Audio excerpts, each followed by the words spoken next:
Okay, folks, let's get started. This is our video about goals. So let me share my screen. Again, make sure I can talk and go through this at the same time. Sometimes easier said than done. Okay, so hopefully now you should be seeing, there we go, the PowerPoint with goals. Okay, so one of the first things that I want you to do is to actually write down some goals. And this presentation is going to talk about why and how to do that. Okay, so why write down your goals? Well, there's a lot of different reasons. One, I mean, there's been some studies, some people then have debunked them, that state writing down your goals will make a phenomenal difference in your future. One is the Harvard Business Study that found 3% of graduates from their MBA program wrote down their goals. And that 3% ended up making 10 times as much as the other 97% put together, which is really pretty amazing. Now, another study, a professor at the Dominican University of California looked at entrepreneurs, business leaders, artists, folks, and others, and divided into the groups where they would also, some would be writing down their goals and some would not. And what she found was the groups that were just simply writing down their goals boosted their achievement, their ability to be productive, what they could do, the quality of what they could do by 42%. So that in of itself is really amazing. But I think there's a lot of other reasons to write down your goals. And I think it kind of works like this. And I don't necessarily, I wanted to make this engaging, but I'm not sure that I agree with like all of the emojis that PowerPoint selected for me. I think there's something really powerful with taking the time to write something down. And as this says, writing causes us to think. If you have to sit down and write something out, you're putting mental effort into it. Then once you're thinking, you're creating an image. That image controls your feelings. Feelings cause actions, and actions can create results. So that's really a way to think about what I'm wanting you to do, is I'm wanting you to clarify and to think about the things that you want for your exhibition, the things that you want for your career 6 months after graduation.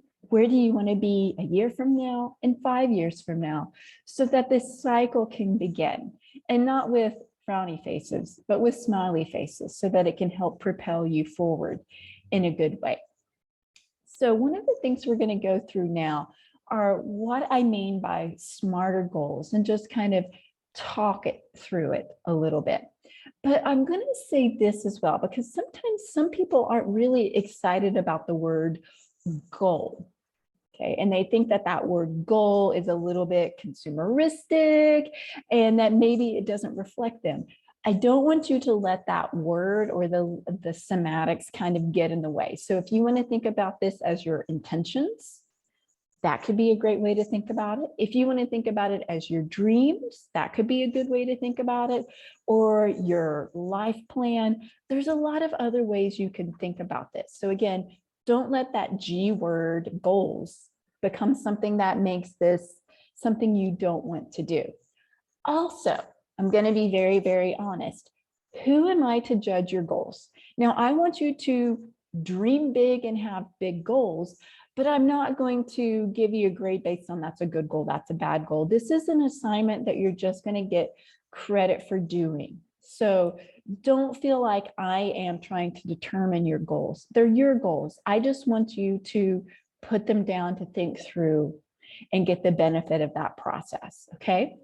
I will also say that we're primarily talking about your art and career goals, but you should also, you're a whole person. Think about goals for your other areas of your life, relationship, health, financial, all of those kind of things. should be things that you have goals for, but you don't have to share them with me. But you may want to spend some time, especially as you're getting close to graduation, which is a big kind of turning point in your life, and think about what are the things that you want. Do you want a dog? Do you want kids? Do you want to live in California? I don't know. I'm just throwing some things out, but do think about them and maybe put them down on paper, but you don't have to share them with me. Okay, so getting back to SMARTER, and what do I mean by SMARTER?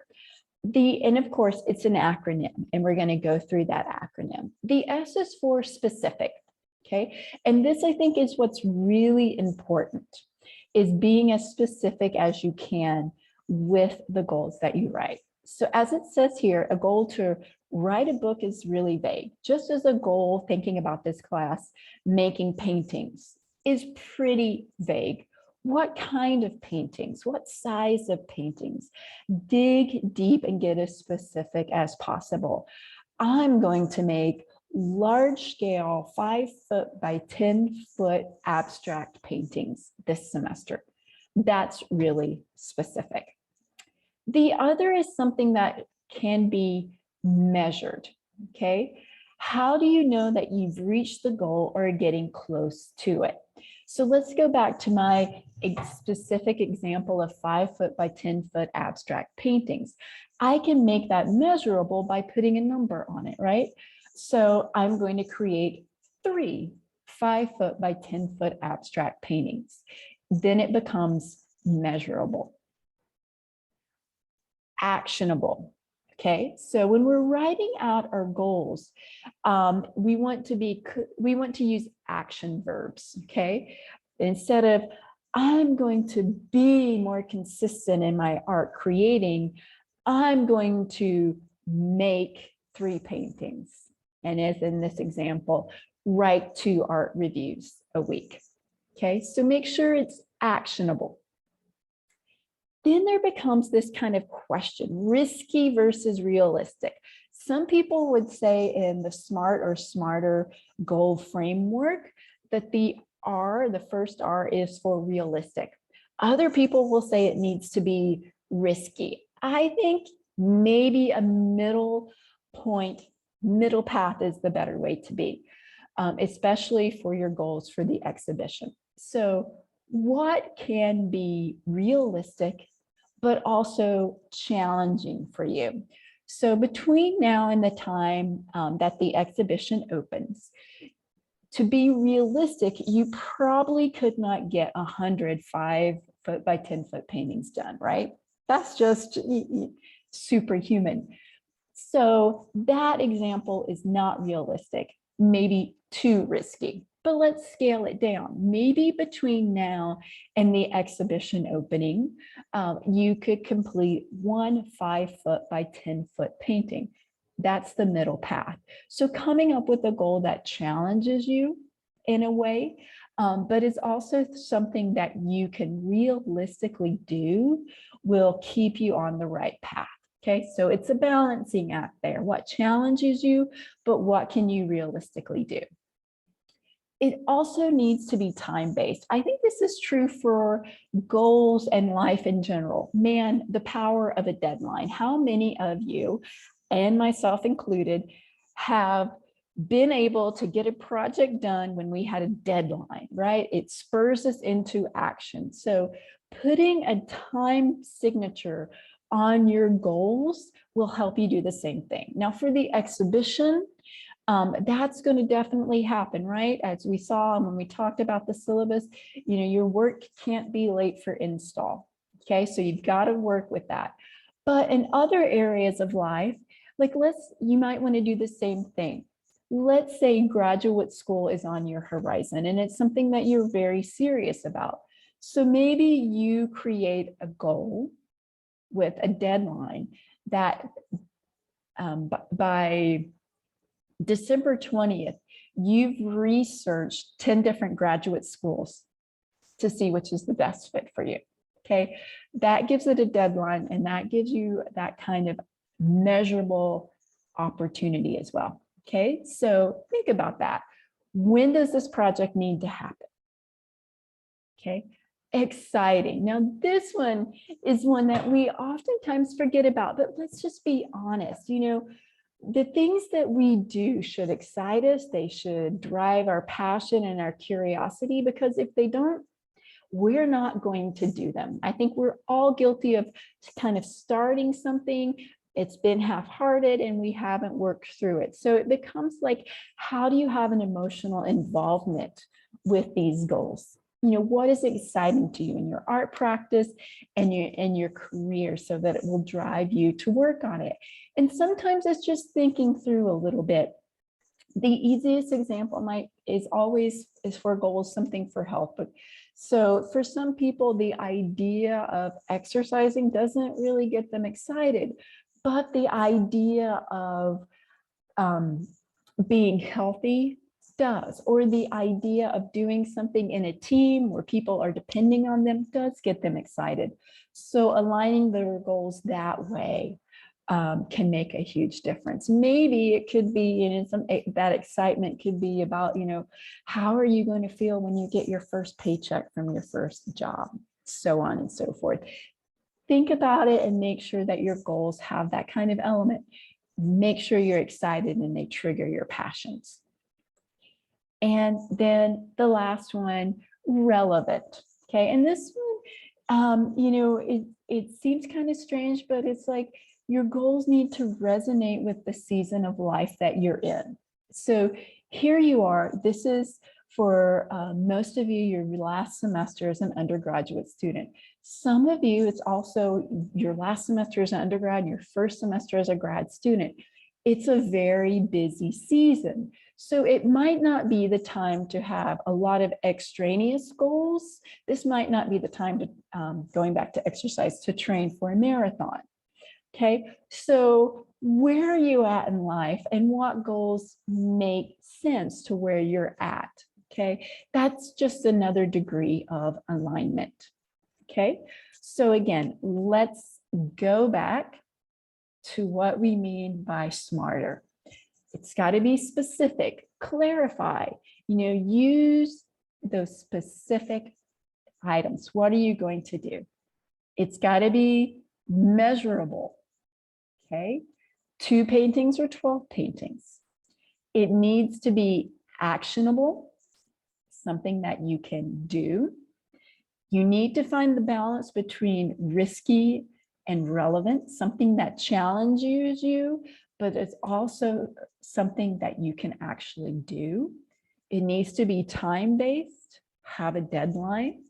It needs to excite you, and it needs to be relevant to where you are in your life. Now, here's one thing I want to say too while we're talking about goals. Goals are not something you should use to beat yourself up. I don't agree with ever beating yourself up. So let's just do an example. I gave you guys the summer challenge, which was really about just making sure you were feeding your practice and your artwork over the summer. And maybe you set a big goal. I'm going to create 30 paintings over the summer that are 18 by 24. And you set that goal and you really wanted to meet it, but maybe life got in the way and you had a family emergency or you got sick. That's happens, life happens. So at the end of the summer, if you didn't meet that goal, you shouldn't beat yourself up if life happened that way. If you got to the end of summer and you were 5 paintings short, should you beat yourself up? Not at all. You should celebrate what you were able to do. If that number of paintings over a summer is a huge challenge, so you should celebrate, reflect, and move on. Remember, our goals are just kind of that pathway that we're going towards. And sometimes it takes us more time than we thought. Sometimes it takes less time. So always, be realistic, be kind with yourself and reflective, and just keep moving ahead. So what do I want you to do now that I've gone through all of this? On campus, you have an assignment to write and submit your goals. Okay, and these are the goals that I want you to write. And remember, I'm encouraging you to write goals for all areas of your life. It's up to you how much you want to share with me. So what are your goals for the BFA exhibition? What work do you want to produce for the BFA exhibition? What do you want to happen for the opening? Do you want to have a BFA exhibition where 500 people show up for the opening reception? How are you going to help make that happen? Okay. What are your goals for 6 months from now for your art and your career? 1 year from now, 5 years from now. Okay. So spend some time writing those out and do that in whatever format works best for you. I'm always a big fan of handwriting. So you could handwrite them out, take a photo and upload it, or you could do something digitally and upload that. Whichever way you want to do it, personalize it and do it for in the way that works best for you. Okay. All right. Thank you guys. And I'm looking forward to seeing your goals and helping you meet as many of them as I can.